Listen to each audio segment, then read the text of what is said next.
Hi again, everybody. My name is Greg Anderson, and normally on this channel I talk about clocks, watches, fascinating things with timekeeping and solar panels and stuff like that. But today, important, I want to talk about Star Wars. And why would I want to talk about Star Wars? Because last night I saw a documentary at the City Library in Salt Lake City, and the name of the documentary is A Disturbance in the Force: How the Star Wars Holiday Special Happened. Now, this is produced and directed by the likes of Jeremy Coon, who also he did another big documentary about the guys who made that Raiders of the Lost Ark fan film way back when they were kids. Also, he edited and produced Napoleon Dynamite. Steve Kozak also, and executive producer Adam F. Goldberg from The Goldbergs. So some credible Star Wars fans there involved in this, and they happen to get a lot of interviews from celebrities you would know and maybe some celebrities that you don't recognize. But the whole point of this is, if you are a Star Wars fan, you may be aware of the Star Wars Holiday Special.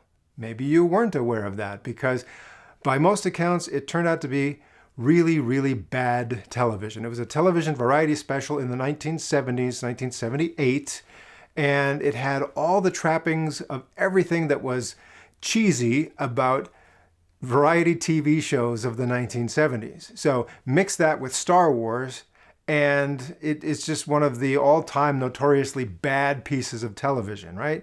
So if you haven't heard of the Star Wars Holiday Special, or maybe you have, you can go on YouTube right now, you can search, you can find clips from it, you can find the entire thing and watch the entire thing on YouTube, and you could watch a lot of videos other guys have made commenting on the Star Wars Holiday Special, laughing about how bad it was and mocking everyone who had anything to do with it, and also asking that rhetorical question, how did this ever happen?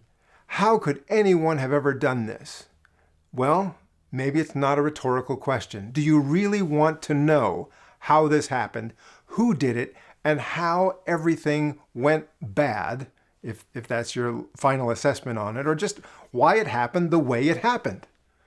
Well, these guys made the documentary to tell you the answer to that exact question. And they did a brilliant job of it. Now, a lot of you out there are too young. You weren't around. You weren't even born yet in 1978, so you have no perspective on what it was like when Star Wars was brand new, what it was like when cheesy variety shows were on TV, and it may be hard to understand. I think these guys did a really great job of setting up the background to what was TV like back then, what was Hollywood like back then, and what were all the factors that went into the creation of this from the word go, from the very start of maybe we should do this. How did that happen? And then as that progressed into actually producing the thing and putting it on TV, how did that all happen? So if you really want to know, and for me, it's a little trip down memory lane, nostalgia lane. I mean, I remember all the things they're talking about and how it all would have added up to this crazy TV show that was on TV. So I remember that. And if you're too young to remember that, well, I don't know. It may resonate with you. You may finally get some insight into what was the thing that your parents or grandparents were watching on TV, the kinds of things they were watching, and how did Star Wars get mixed up in that. Now, this thing that I saw last night, this documentary, it's about an hour and a half. So good length for a documentary, and it goes into details and tells stories I had never heard before. Maybe I don't know who knows this. So as far as Star Wars history goes, this is a really, really important documentary. This tells about a time when Star Wars fandom was a wild beast. No one knew how to control it, and no one quite knew how to manage Star Wars hype from the people who were really in charge of managing that hype. But there's one person that did some amazing things, and I have to admit, I never heard of this guy before. So the beginning of the documentary tells the story of this guy, and I wish I remembered his name. He was a marketing guy who was working with George Lucas, with Lucasfilm, to kind of get the hype going before Star Wars came out. You see, because before Star Wars came out in 1977, people thought the science fiction genre was dead. Nobody wanted to go see science fiction movies. So this guy started a marketing campaign before the movie was even available to see. Going to, the science fiction conventions of the day. Finding those people maybe that were Star Trek fans and saying, these are the kind of people that are going to want to watch this Star Wars movie. Let's go get them interested right now. So there was a great marketing campaign before the movie came out. And then after the movie came out, they kind of rode that wave. And then there was this lull in between the first movie and the second movie called The Empire Strikes Back. And someone said, how are we going to keep the fans interested so they still want to go see Star Wars stuff when the second movie comes out? Now, looking back, you go, you don't have to do anything. People are going to want to go see that movie. But at the time, the way Hollywood was working, the way everyone was advising George Lucas and everyone else that was involved with this said, hey, we got to do something to keep those fans interested. So right smack dab in the middle of the timeline between the release of Star Wars in 1977 at the end of May and the release of The Empire Strikes Back in 1980 at the end of May, mathematically right in the middle of that, you got the last part of November of 1978. And that is when the Star Wars Holiday Special aired during 2 hours on CBS TV. And what a crazy, crazy show that is. I won't say that it was bad, but I will say this. I have a specific memory. Well, first of all, when I saw Star Wars, I didn't buy into the hype at first. I knew that there was this popular movie out there somewhere. Everyone started talking about it, Star Wars. But then that was right at the end of the school year. And then I was out of school and I wasn't really talking with people that had seen Star Wars, and I didn't really pay attention to it. All I knew were there's some commercials on TV, and those commercials showed knights and princesses and sword fights with laser swords, and I just thought, yeah, that's not for me. I don't know. That's what they call that, Star Wars? And then everyone started talking, oh, this is the greatest movie ever made. And I'm like, how could that be possible? It has knights and princesses and swords made of lasers. So finally, at the end of the summer, right before school started up again, my family, we went and we saw Star Wars. And I was 11 years old, just right before I turned 12. And it blew my mind. We were all impressed. And all I wanted to know was, who made this movie? How did they do it? This is like nothing I've ever seen before, and I love it. So that was my reaction to finally seeing Star Wars in 1977. Now, time went on, and someone said, they're going to make another Star Wars movie. They're going to pick up where this one left off and make another Star Wars movie. And that'll be out in a little while.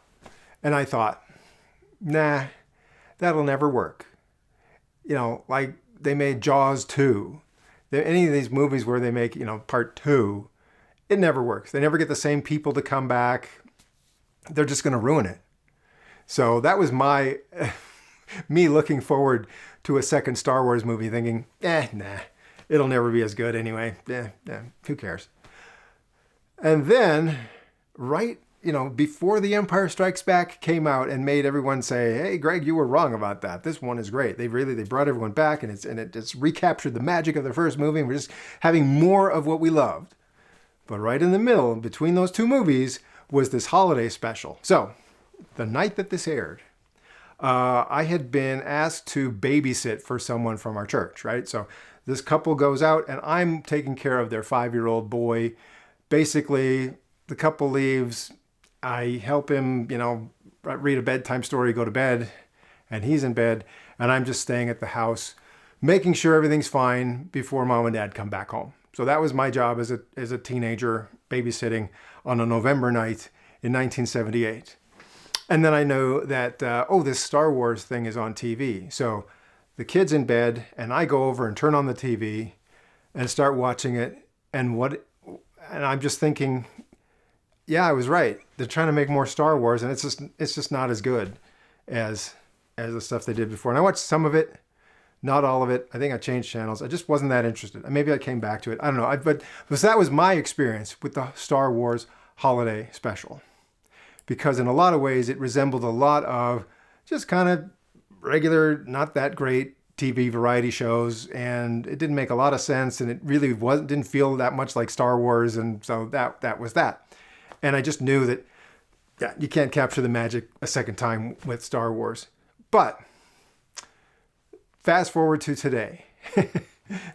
The Star Wars Holiday Special, I guess George Lucas is very ashamed of it.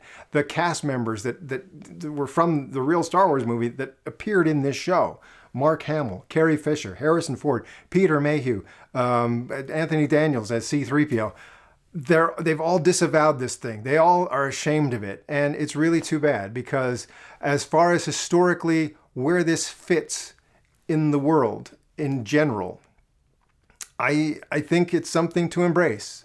I think, you know what? It was the late 70s. TV variety shows were a thing, and we decided to get in on the action. And sometimes it works, sometimes it didn't work. Oh well. And that's the key to this documentary. You see, you can talk to, and they did, Kevin Smith, Seth Green, Weird Al Yankovic, even Donny Osmond, because they did a Star Wars thing on the Donnie Marie show, which was a weekly TV variety special show. It was a series with a lot of cheesy stuff in it.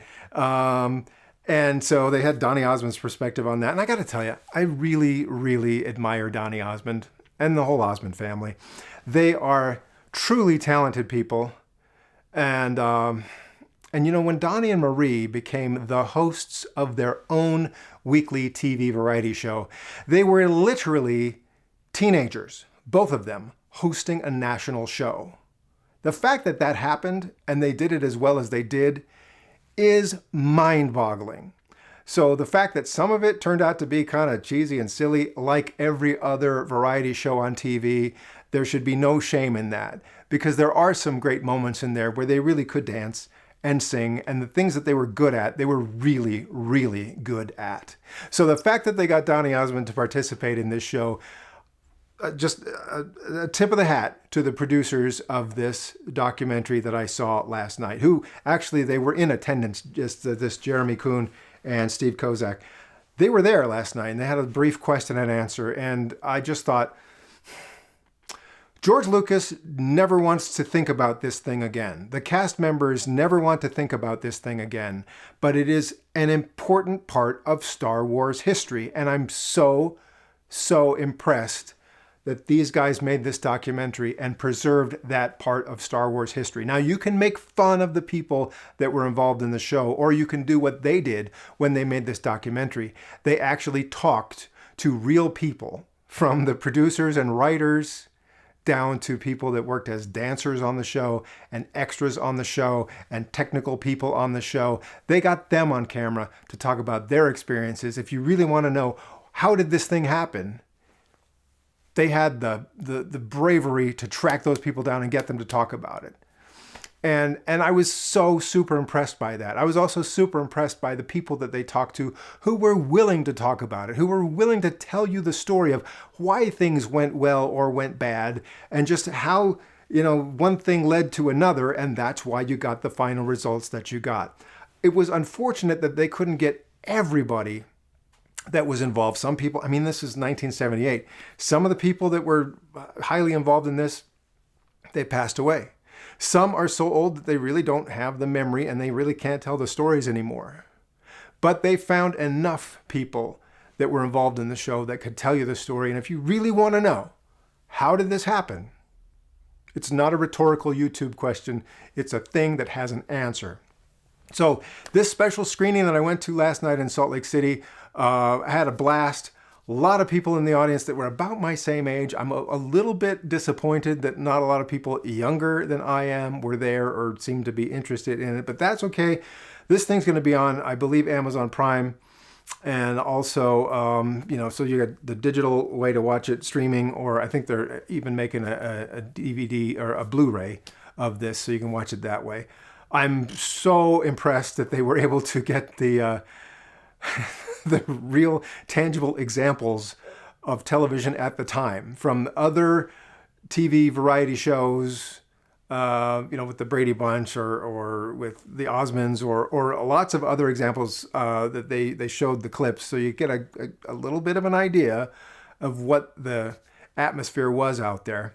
Plus some clips from the holiday special, plus some things that some really great insight from the likes of Seth Green and Kevin Smith. Now, I know some people, they don't like Kevin Smith. He might be controversial. He's kind of an acquired taste if you watch his movies. But I will tell you, whatever you think of Kevin Smith's movies in that regard, he can sit and tell you a story and make it really, really detailed and insightful and profound.